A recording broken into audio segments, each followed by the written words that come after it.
For many people, the thought of a haunted doll is a nightmarish concept.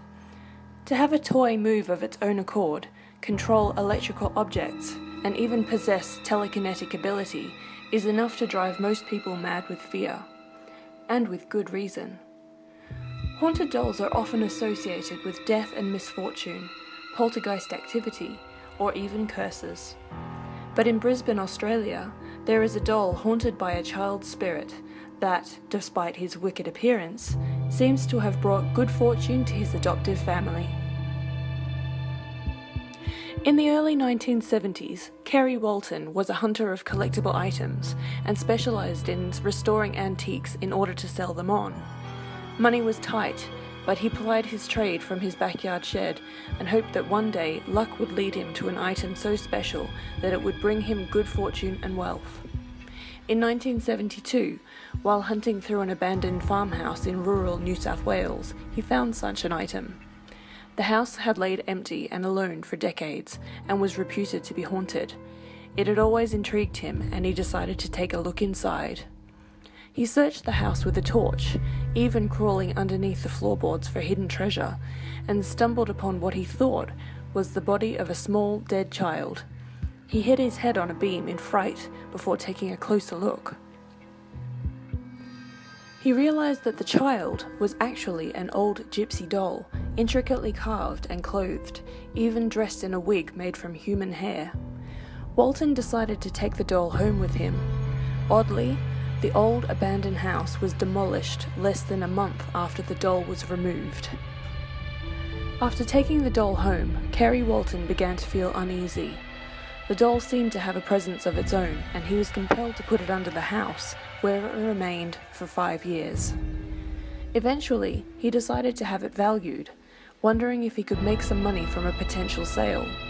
The family was in desperate need of extra cash and needed to make a sale quickly. The Australian Museum in Sydney dated the doll as being over 200 years old and potentially from Eastern Europe. Walton put out an ad for the doll and received an offer of $400. He strapped the doll into a child's car seat and drove to the buyer.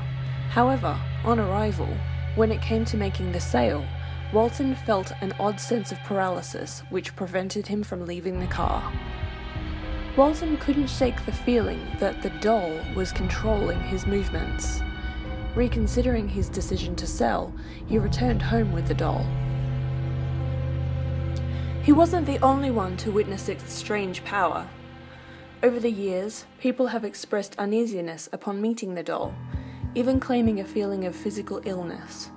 People have refused to enter the house, not knowing why, and with no knowledge that the doll was inside.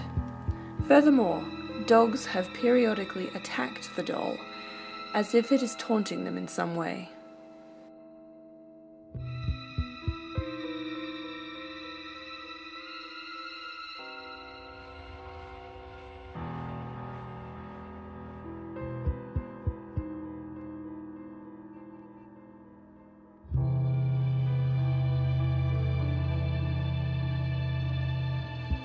The doll even seems to affect furniture and electrics, having stopped clocks and blown light bulbs on many different occasions, often when being talked about by those present. He has also caused paintings to fall off the walls, and it is said that it rains whenever he is taken out for day trips. In addition, countless witnesses have claimed to have seen the doll move its arms, legs, and head on its own. Stranger still, it seems to emit a pulse when being held. Psychics have examined the doll and have surmised that the doll was made by Romany gypsies to contain the spirit of a young boy who had drowned, supposedly as a place in which he could take sanctuary. They have also informed Mr. Walton that he will never be rid of it. The doll is bound to him. However, after the incident where Mr. Walton decided to sell the doll, something curious happened. Suddenly, the items within his antique workshop began to sell, with items he believed had no value becoming in demand. Offers began to come in for TV appearances, after which the family began to live very well. Kerry Walton has since been offered up to $10,000 for the doll, but is insistent that the doll is not for sale.